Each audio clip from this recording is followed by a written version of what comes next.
میرے نبی پاک صلی اللہ علیہ وسلم نے پہلے مرد کو حکم دیا، فرمایا حوصلہ بڑا کر، حوصلہ بڑا۔ فرمایا عورت ٹیڑھی پسلی سے پیدا ہوئی ہے تو یہ ٹیڑھی ہے، سیدھی کرنے کی کوشش کرو گے تو ٹوٹ جائے گی، لیکن سیدھی ٹیڑھی کے ساتھ گزارا کرو۔ لفظ بڑے حسین ہیں حدیث میں، جاگ رہے ہیں آپ لوگ جی؟ بڑے بڑے حسین لفظ ہیں۔ حضور نے فرمایا اگر تمہیں اپنی بیوی کی کچھ عادتیں ناپسند ہیں تو اس سے بغض نہ رکھو، بیوی سے بغض نہ رکھو۔ اگر کچھ عادتیں ناپسند ہیں تو کچھ ایسی بھی ہوں گی جو تمہیں بڑی پسند ہوں، جو پسند ہے ان پر توجہ کرو۔ ڈاکٹر اقبال، علامہ اقبال کہتے ہیں میرے پاس ایک آدمی آیا، اس نے آ کر کے کہا کہ میں اپنی بیوی کو طلاق دینا چاہتا ہوں۔ پہلے اس نے مرضی کی شادی کی، میں بات شروع میں کہہ چکا ہوں، بچے نوجوان انہوں نے ایک سنت بڑی حفظ کر لی ہے، کہتے ہیں مولوی صاحب سنت ہے مرضی کی پسند کی شادی کرنا جائز ہے۔ میں کہ صرف یہی جائز نہیں، اور بھی بڑی سنتیں ہیں، کسی اور پہ بھی توجہ کریں آپ حضرات، اور بڑی ذمہ داری سے بات کہہ رہا، نوجوان زیادہ غور کریں اور باقی جوانوں تک میری بات پہنچائیں۔ شادی بیاہ کے معاملے میں جذباتی پن کا کبھی مظاہرہ نہ کریں۔ آپ کے اندر کتنے بھی جذبات موجود ہیں، یہ 2 3 4 منٹ کا رشتہ نہیں کہ ٹھیک ہے آپ دوست بدل لیں گے، یار بدل لیں گے، گاڑی بدل لیں گے، یہ نہیں جوتا ہے یہ فٹ نہیں آیا تو بدل لیں گے، یہ زندگی بھر کا معاملہ ہے۔ اس میں بزرگوں کی، سیانوں کی اور حکمت والے لوگوں کی رائے لیں، اس کو سمجھیں، پرکھیں، پھر نکاح کا فیصلہ کریں۔ اس کو کبھی جذباتی نہ لینا زندگی میں۔ نوجوان جذباتی ہو کے معاشرے کا، میڈیا کا شکار ہو کے شادی کرتے ہیں، پھر اسی تیزی کے ساتھ وہ ان رشتوں کو توڑ دیتے۔ میرے نبی پاک صلی اللہ علیہ وسلم نے فرمایا بغض نہ رکھو، کچھ عادتیں اگر ناپسند ہیں تو کچھ ایسی بھی ہوں گی جو تمہیں پسند ہوگی۔ ڈاکٹر اقبال کہتے ہیں ایک شخص میرے پاس آیا، میں لندن میں وکالت کرتا تھا، اس نے آ کے کہا کہ بیوی کو طلاق دینی ہے۔ میں نے کہا میں تجھے جانتا ہوں، تو نے تو پسند کی شادی کی ہے۔ کہا ہاں، اب میں طلاق دوں گا۔ کہتے میں نے اس کو کہا کہ بھائی تو سمجھ جا، کوئی بات نہیں، انسانوں کے اندر اختلاف رائے ہو جاتا ہے، تو نہ ایسا کر۔ نہیں جی مجھے دینی ہے۔ کہتے ہیں اس کے گھر والوں نے بھی سمجھایا، حتیٰ کہ بچی نے بھی معافی مانگی کہ مجھ سے بھول گئی تھی، میں غلطی ہو گئی، معاف کر دے۔ اس نے کہا نہیں، اب فیصلہ کر لیا تو کر لیا۔ کہتے ہیں اب میں تو وکیل تھا، میرا پیشہ تھا، جب اس نے مجھے کہا تو میں نے کیس دائر کر دیا، بحث ہوئی، فیصلہ جوان کے حق میں آنے لگا، طلاق کا وقت قریب آ گیا۔ جس دن فیصلہ ہونا تھا اس دن رات کو میرے پاس آیا، کہنے لگا سویرے کیس واپس لے لیں، میں نے نہیں طلاق دینی۔ میں نے کہا کیا ہوا؟ کہنے لگے اقبال یار عجیب بات ہوئی ہے، مسلمانوں کے رسول کی ایک حدیث پڑھ لی ہے، نبی پاک علیہ السلام کا ایک فرمان پڑھ لیا ہے۔ کہا وہ کیا؟ کہا حضور نے فرمایا اگر تمہیں اپنی بیوی کی بہت ساری عادتیں ناپسند ہو، ادھر دیکھو جو پسند ہے۔ تو وہ کہنے لگا یہ حدیث پڑھ کے میں نے غور کیا ہے، یورپ کے اس گندے معاشرے میں رہتی ہوئی میری بیوی، اس برے معاشرے میں رہتی ہوئی بد خلق ہے، بد اخلاق ہے، کام کاج نہیں کرتی، ساری چیزیں ہیں، لیکن جہاں اجازت ہے 18 سال کے بعد عورت اپنی مرضی سے جس کو مرضی لڑکے کو دوست بنا سکتی ہے، لیکن اس کا سوائے میرے کسی اور کے ساتھ کوئی تعلق نہیں۔ تو اس گندے معاشرے میں یہ اس کی عادت کتنی پاکیزہ ہے کہ سوائے میرے کسی اور طرف نہیں دیکھتی۔ حضور کی اس حدیث نے مجھے اس کی اس اچھی عادت پر مائل کر دیا ہے۔ اقبال کہنے لگے اچھا اب میرے نبی نے تجھے مائل کیا ہے تو میں نہیں سویرے تیرا کیس واپس لوں گا۔ تم کیوں نہیں لے گا؟ کہنے لگے پہلے کلمہ پڑھ میرے رسول کا، مسلمان ہو جا، پہلے کلمہ پڑھ نبی پاک کا جنہوں نے تیرا گھر ٹوٹنے سے بچایا ہے۔ تو میرے بھائی مرد حوصلہ کرے، دلیری کرے۔ اگر وہ کہے نا کہ میں صاحب بہت بڑا ایسا ہوں تو میں بہرحال یہ ٹیڑھی لکڑی ہے اس کو سیدھا کرنے کی کوشش کرے گا تو ٹوٹ جائے گی۔ حوصلے کے ساتھ، دانائی کے ساتھ، حکمت کے ساتھ مرد زیادہ حوصلہ کرے گا، معاف کرے گا، بار بار معاف کرے گا تو گھر بچے گا۔ جتنا بڑا حوصلہ کرے گا اتنا اس کا گھر بچے گا۔ عورت کے لیے کیا حکم ہے؟ اللہ خیر فرمایا۔ اب حالات اس طرح کے کہ وہ کہتی ہے میں نے BA کیا ہوا ہے تو مجھے فارغ کر مجھے فارغ۔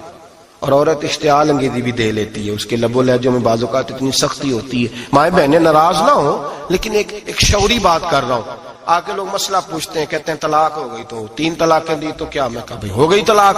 کہنے لگے جناب میں غصے میں تھا۔ میں نے کہا طلاق تو خیر غصے میں ہی ہوتی ہے، لیکن مرد غصے میں طلاق دیتا ہے، غصے میں ہی دیتا ہے، لیکن ایک سوال میرے ذہن میں ہے، مرد کو غصہ کون دلاتا ہے؟ ایسے تو نہیں تھا نا کہ ریڑی والے سے ٹکر ہوگی تو گھر آ کے بیوی کو طلاق دے دی، یہ تھوڑی ہوتا ہے۔ کہ باہر اس کی جو ہے وہ موٹر سائیکل کسی کے ساتھ ٹکرا گئی تو اس نے کہا مجھے غصہ چڑھ گیا تو میں گھر آ کے طلاق غصے میں ہوتی ہے، پر غصہ کون دلاتا ہے؟ وہ بات ایسی کرتی ہے، اتنی سخت بات کرتی ہے. ایک ہمارے بزرگ ہے شاہ صاحب، تو میرے پاس اپنے ایک عقیدت مند کا کیس لے کر کے آ گئے. مجھے آ کہنے لگے ان کی بات سنیں. میں نے کہا یار تھے 6 بچے، اور آپ یقین کریں میری آنکھوں میں آنسو ان بچوں کو دیکھ، اتنے خوبصورت بچے. تو میں نے کہا کہ کیوں تو نے طلاق دی؟ کہنے لگا اس نے کوئی 1 دفعہ نہیں 100 دفعہ مانگی ہے. اور کل تو اس نے جملہ اس طرح کا، جب طلاق ہوئی تو اس دن اس نے جملہ اتنا سے اس نے مجھے کہا اگر باپ کا ہے تو دے طلاق. اب لوگ بھی 100 کھڑے تھے تو میری غیرت کا مسئلہ بن گیا. تو اشتعال کون دلاتا ہے؟ اب سنیں ترمذی کی حدیث. میرے نبی کریم سید عالم صلی اللہ علیہ وسلم نے فرمایا 500 سال لگیں گے جنت میں جانے میں. اتنی دور بندہ ہوگا کہ 500 سال کا سفر ہے، اتنی پہلے جنت کی خوشبو آنے لگ جائے گی. ترمذی میں میرے نبی پاک نے فرمایا جس بی بی نے زندگی میں 1 مرتبہ بھی اپنے خاوند سے بغیر شرعی وجہ ہے کہ بد مذہب ہو گیا، بد عقیدہ ہو گیا، اس کے مزاج میں کردار میں گندگی آ گئی، بغیر وجہ شرعی کے اگر کسی عورت نے زندگی میں 1 مرتبہ بھی اپنے خاوند سے طلاق کا مطالبہ کیا تو اللہ اس بی بی کو جنت کی خوشبو بھی نہیں دے گا. 1 مرتبہ بھی. اور جو روز کہے دن میں 6 مرتبہ کار فارغ 6 معنی دار.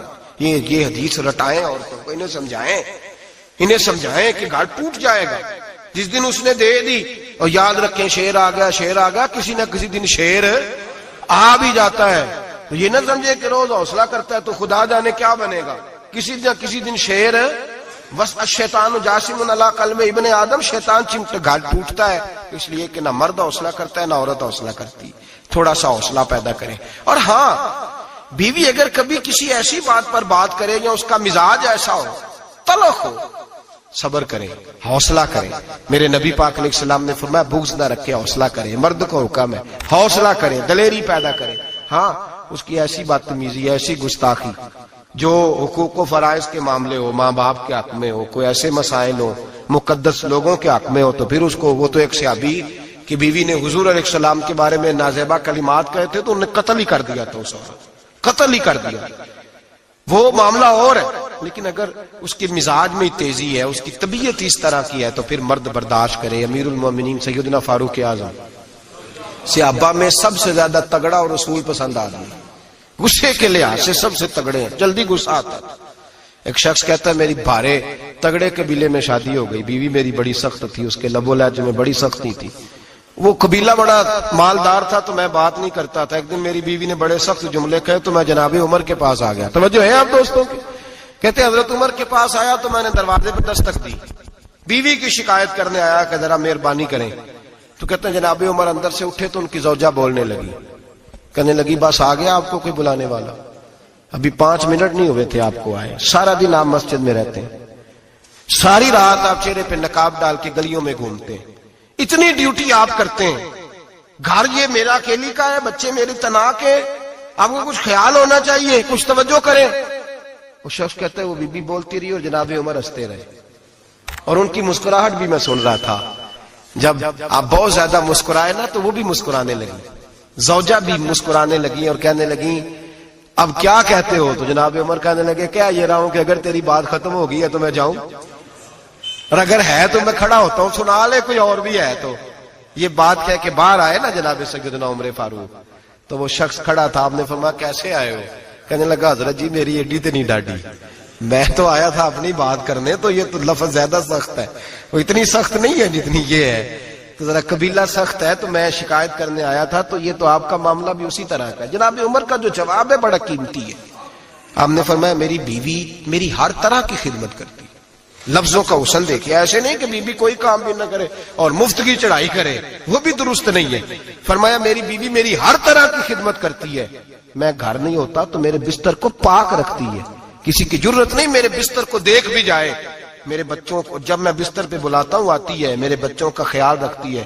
میں باہر ہی رہتا ہوں گھر کے، لیکن گھر کی ذمہ داریاں ساری اس نے اپنے کندھوں پہ لے لی ہیں. فرمایا میرے مزاج میں جلال ہے، میں روز اونچا بولتا ہوں تو سنتی ہے. میری بیوی ہے نا، میں اس کا لباس ہوں، وہ میرا لباس ہے. کبھی کبھی وہ اونچا بولتی ہے تو میں بھی سن لیتا ہوں، بیوی جو میری ہے، میری بیوی ہے نا. ایک جملہ میرے اعلیٰ حضرت کا ہے، اور اعلیٰ جملہ ہے، اگر آپ کی سمجھ میں آ گیا تو ٹھیک، ورنہ وضاحت ہو نہیں سکتی، جگہ ایسی ہے کہ وضاحت نہیں ہو سکتی۔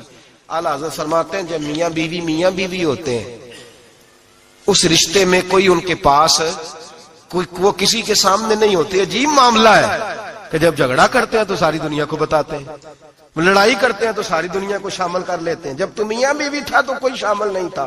فرمایا تو اس کا لباس ہے، وہ تیرا لباس ہے، تو اپنے جھگڑے میں بھی اب کسی کو شامل ہے، بہت مجبوری بن جائے تو قرآن نے حکم دیا ہے کہ 2 ادھر سے لوگ بلاؤ، 2 ادھر سے حکم بلاؤ، وہ بہت مجبوری، لیکن ہر بات ہی شیئر کرنا